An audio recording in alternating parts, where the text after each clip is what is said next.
Welcome back to another segment here on GEMS Podcast. For those of you that are new to the community, thank you so much for listening in. For those seasoned listeners, welcome back. Sit back and relax for another fabulous episode. With me today is Rich Fetke. And Rich Fetke, he is multifaceted and multidimensional, but he comes with lots of knowledge. But let me tell you a little bit more about who Rich Fetke is. He is the author of The Wise Investor, a modern parable about creating financial freedom and living your best life. Emphasis on your best life. He is a licensed real estate broker, active investor, and co-founder of Real Wealth, a real estate investment group that helps its 60,000 plus members improve their financial intelligence, secure passive income, and obtain financial freedom. He is also the author of Extreme Success, Simon & Schuster 2002, and the audio program Momentum. A pioneer in the field of business and personal coaching, Rich is a former vice president of the International Coach Federation, also known as ICF, and holds one of the ICF's first master certified coach credentials. Rich's work has been featured on TV, radio, and in print, including USA Today, Entrepreneur magazines, and we all know this one, the Wall Street Journal. A passionate adventure athlete, Rich lives in Malibu, California, with his wife, Kathy, where they invest, work, and play together. And he is also a dad, y'all. So without further ado, let's welcome the man behind it all, Rich Fetke. Thank you, Genesis. Great to be here. I know how much you put into the show, so I'm honored that you have me as a guest. My pleasure. And thank you for being here to share and hold space and share your expertise with the audience today. So, Rich, we're going to jump into the connection part of the segment, which is the fun part of the segment where the audience like, oh, wow, this is like really cool. So there's two options that you can choose from. We could either do an icebreaker or a rapid fire 10 question game, emphasis on rapid. Wow. Okay. Let's do the 10 questions. Let's go rapid. Okie dokie, here we go. We're playing rapid fire with Rich and Genesis. Do. Question number 1, favorite color? Favorite color is burnt orange. Ooh, like the color of UT burnt orange? Of what? What's UT, University of Texas, like that? Oh, UT. Orange? Oh, UT. Yeah. That's like that kind of golden sunset orange. Yeah. Okay. Question 2. If you could be a fly on the wall and listen in on any conversation, what conversation would you be listening to? Oh man, probably my daughter and my grandson. I think that would be really, really fun. Question 3, favorite food or cuisine? Oh man, I'm going to have to go with Wiener Schnitzel in Austria. Question 4, what's one word to describe you? Enthusiastic. Question 5, name something crazy that you have done in your life, but it actually built character. I bungee jumped off the Golden Gate Bridge. Okay. Question 6, you get 3 random acts of kindness per day. What are your 3 to do for someone else today? Oh man, just random. Paying the toll for them. I love that one. Paying for the car behind me and surprising them. Another one would be over tipping someone and just watching their expression, but secretly watching from afar. And then the third would be, a real simple one, just running up and holding the door for someone. Question 7, share something about yourself that no one in your community may know about you, but it's what makes Rich Fetke, Rich Fetke. Oh, I would say that I was diagnosed learning disabled when I was 8 years old, diagnosed hyperkinetic disorder and put on Ritalin and had a really hard time in school. So not everyone knows that about me, but it created that little inner gremlin that told me just that I should never, that I'm not going to be successful. It's really wild. Wow. And here you are now successful, overcoming those odds and definitely breaking that label. Yeah. Thanks. Question 8, as a parent, what is one advice you would give to new parents? Be curious. Listen, ask questions, be curious. Instead of telling kids what to do, ask them to see see them as creative and resourceful and whole. Question 9, what is a favorite quote or mantra that you have that helps you remain true to yourself, but also picks you up if you're having like a blue day? All I can do is all I can do. And question 10, it is our pass or play question, Rich. And here are the rules. If you pass, our roles are reversed, and this is where you get to ask me a question. If you play, I ask one last question to wrap up rapid fire. So do you want to pass or play? I will pass so I can ask you a question. Okay, what's your question? What are you most excited about? In general or in this current season? Just whatever comes up first. Just like right now, what are you most excited about in your life? I would definitely say just becoming a mother, because you really don't understand like the love of someone just truly loving you unconditionally until you assume that role of being a mother. And when you feel that heartbeat and that life grows inside of you, it just makes you more compassionate, more empathetic, and etc. Because it's like your body can carry something as beautiful as another human's life. I love that. That's a good thing to be excited about. Yes. Amen. So thank you for playing rapid fire, Rich. Now we're going to dive into the main part of the segment, which is the work that you're doing. So you do real estate investment. You're also a CEO, so that's amazing. And then you also dive into life coaching, which is incredible because there are so many people out there who want to learn about real estate, but you could give them the information, but you could also coach them on life's principles and etc., and kind of share your journey with them to help them navigate. So I know we covered your background in the bio, but I feel like there's more substance in that. So can you give us a synopsis of your background? And the reason why I'm asking this, Rich, is because I don't want the audience to see Rich Fetke for where you are now. There's things that you endured in your childhood leading up to where you are that built your character and that allowed you to establish the man that you became today. Thank you. Yeah.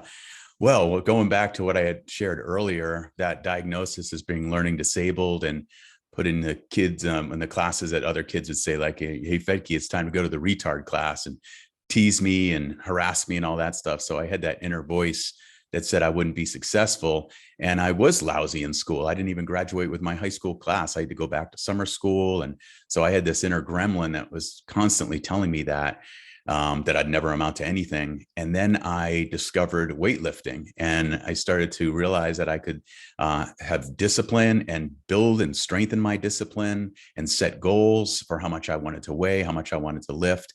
And that really taught me some new things about creating structures. I carried that over to my educational goals. I started a health club when I was 23 years old and ran that, grew it to having 24 employees, expanded it, and sold that health club, and then moved to California in 1995. So it was in 95 when I moved to California that I was going to start a chain of one-on-one fitness training centers. So I opened one studio, hired some trainers, and then I saw this ad for the Coaches Training Institute. And it said, do you like personal development? Do you like supporting other people in their growth? You like helping people reach their goals?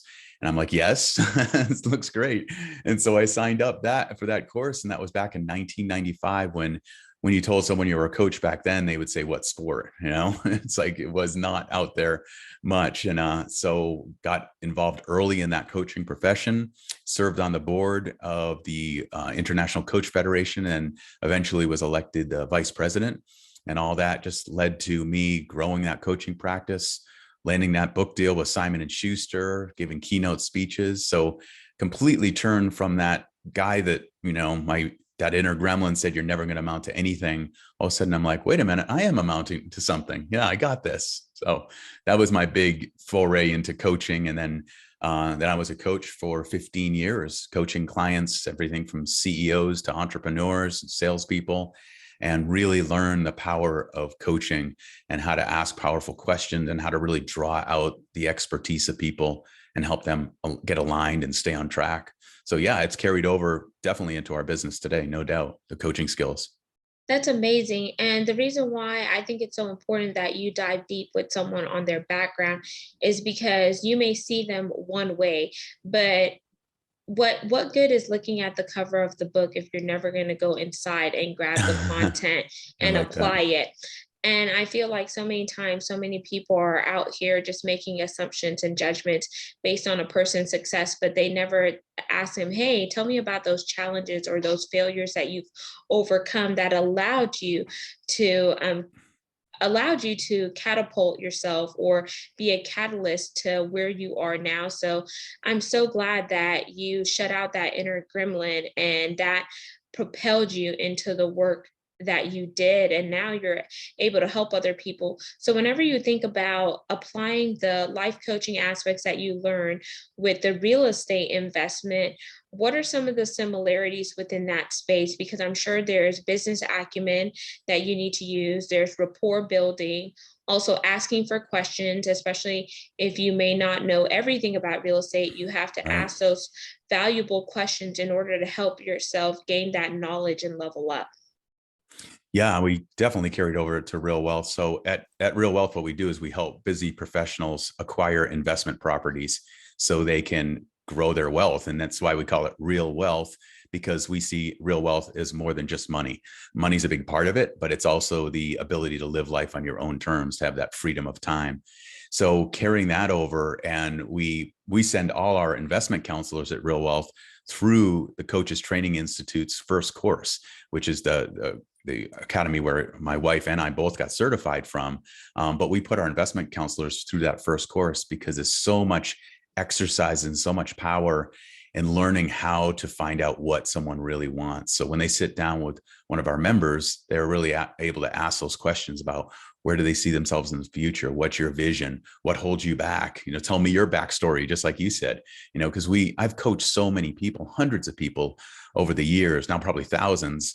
And I'll tell you, every single person I've ever coached does have that inner gremlin, everyone. So, when you look at someone else from afar, you might be like, oh, they got it all together. They're super successful. They're super disciplined.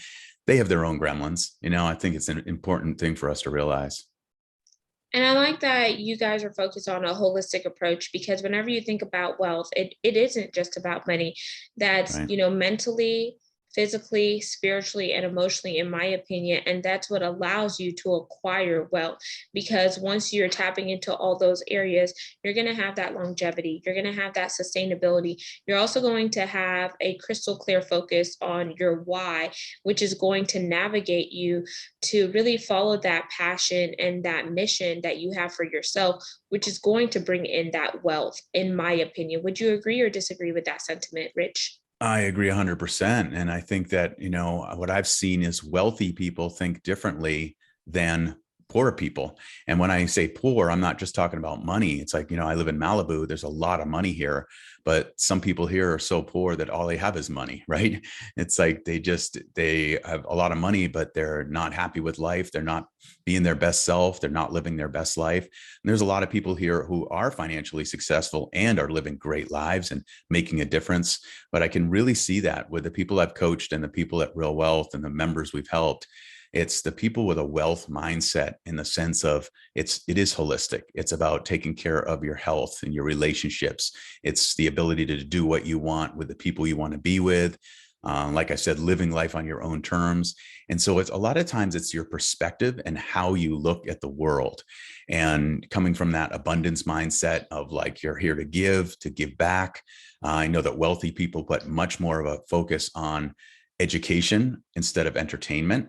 Poor people tend to focus on entertainment. They spend most of their time on entertainment and not so much on education.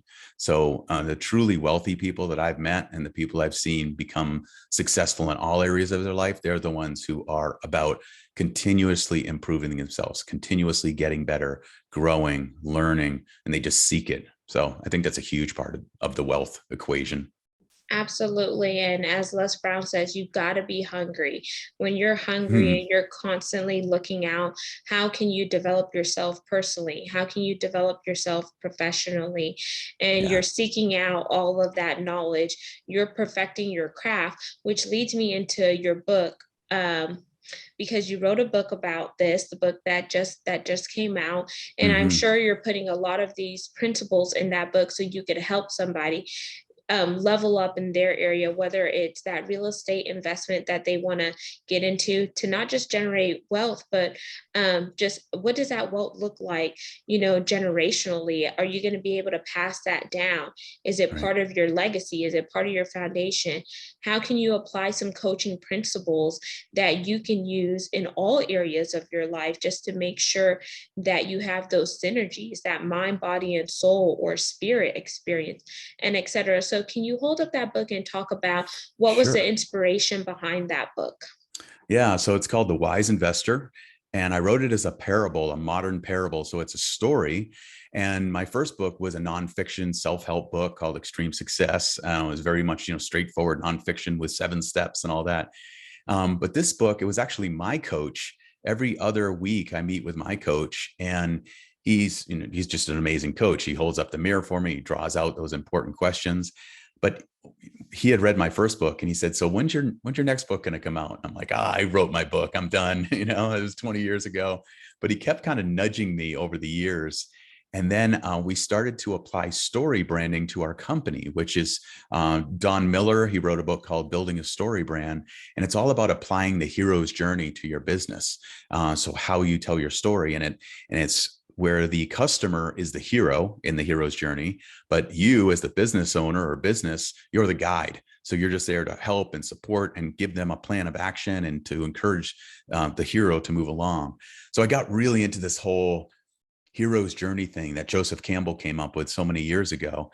And so I said that one day to my coach. I said, if I was going to write a book, I'd probably write a story because I'm really captivated and fascinated by this story, this whole story writing process and how to write a great story. And so that's what I did.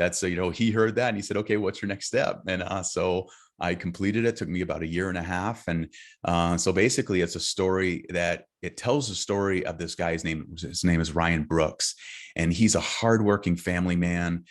He's got a wife, he's got a couple kids, but he works so many hours that he doesn't have time for his wife or his kids or even his life. And then he meets this wise mentor, an older guy who shows him a new way to financial security. And he's also such a great mentor that he does use those coaching skills. And so he's constantly asking questions and giving that sage advice and really drawing out from Ryan, the protagonist, how he can live his best life now, not in some distant future. And so it follows the process of the protagonist's life over 5 years. And as the reader, I wrote it as a story because I really wanted to emotionalize this information. So many people don't complete a nonfiction book. It's crazy. It's 86% don't make it past chapter 2 of a nonfiction book. It's kind of sad, really.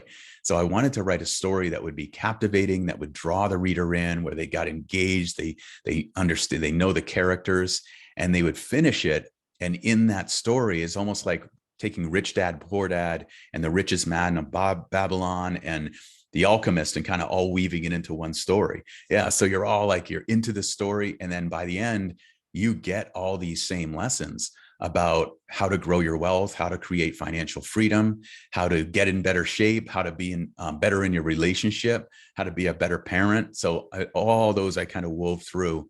So it's a combination of everything that I've learned over the last 25 years as an investor, as a business owner, and as a coach, coaching thousands of clients. Amazing. And thank you for sharing that. And as you were talking about all of the different books, Rich Dad, Poor Dad, The Alchemist, and The Richest Man in Babylon, it kind of reminded me of a Rubik's Cube because with the different colors and stuff and how you're That's pairing great. it together, or either like a jigsaw puzzle. And one question I had for you is, why did you choose the name The Wise Investor? That's a really good question, because and there was a lot of thought that went into this title. And I never saw myself as smart, obviously, based on that little gremlin, not smart, but I've always been creative, and I've always been, well, I learned discipline later, as I said. And so it's now I'm at a place in my life. I'm version 58.4 of myself right now. So each month I try to get, that one version better. It's almost like I have a Tesla, and it updates the software, and each version gets a little better. It's like new features and new stuff. So I'm always trying to do that with myself. And so I looked at that and I was like, it's really about wisdom, because wisdom is all about the knowledge gained from experiences over the years. And that's where I've gotten wisdom. And so this guy who is the mentor in the story, he's wise. He's older than I am. He's my future self if I turn out to be really wise and and really amazing like this mentor. But he's wise because he has experience. He's been through downturns as an investor. He's been through challenges with his business. He's been through challenges with his wife and his relationships. So all that creates wisdom. And so he instills that wisdom and shares that wisdom with Ryan Brooks, the protagonist in it. So that's why it's called The Wise Investor. It goes beyond just being intelligent or smart. It's about wisdom.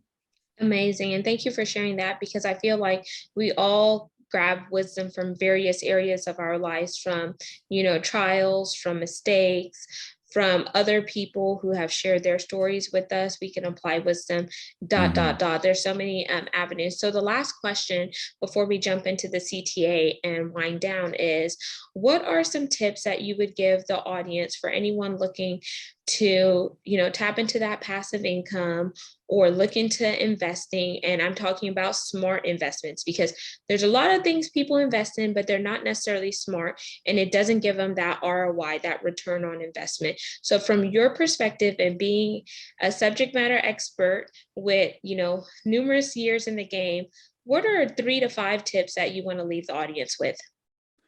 Yeah, so the wise investor, the mentor in the story, invests in stocks. He has some gold, and he also invests in real estate. And what I've seen over the last 19 years now running Real Wealth, we started our company in 2003, is the power and the value of investing in real estate, and is hands down the best investment vehicle for creating true wealth. Not only cash flow. I mean, you think about, there's no other investment where you can go into the bank and say, hey, I want to buy this asset, and will you pay for 80% of it? And then I get all the cash flow, but I get all the depreciation write-offs on my taxes. There's no other investment you can do that except for real estate. You can do that. The bank will pay for 80% of it. You just have to put 20% down, and then you get monthly cash flow from that. And it doesn't matter if it's single family properties, multifamily properties. I have friends who invest in mobile home parks, friends who invest in self-storage. So it's something about that hard asset. And our tax laws in the US are very favorable to real estate investors because we provide affordable housing. And so there's so many benefits of real estate investing, from like that monthly cash flow. You get the appreciation. You don't bet on appreciation, but it appreciates about the same rate as overall stocks like the S&P. You get the tax benefits from that, and you get the amortization. Your tenants are paying off your mortgage over time, and then you get you get so many benefits from it. It just goes on and on and on. So that would be my biggest thing, is like understand and learn how to invest in real estate, and then get into that asset class. And especially today with inflation going crazy, it's the best investment to have during inflationary times, because you lock in your mortgage at one rate, and then over time, as the dollar decreases in value, you're locked in at that same price that you bought the property for, and you have the same loan. That doesn't inflate over time. It's fixed.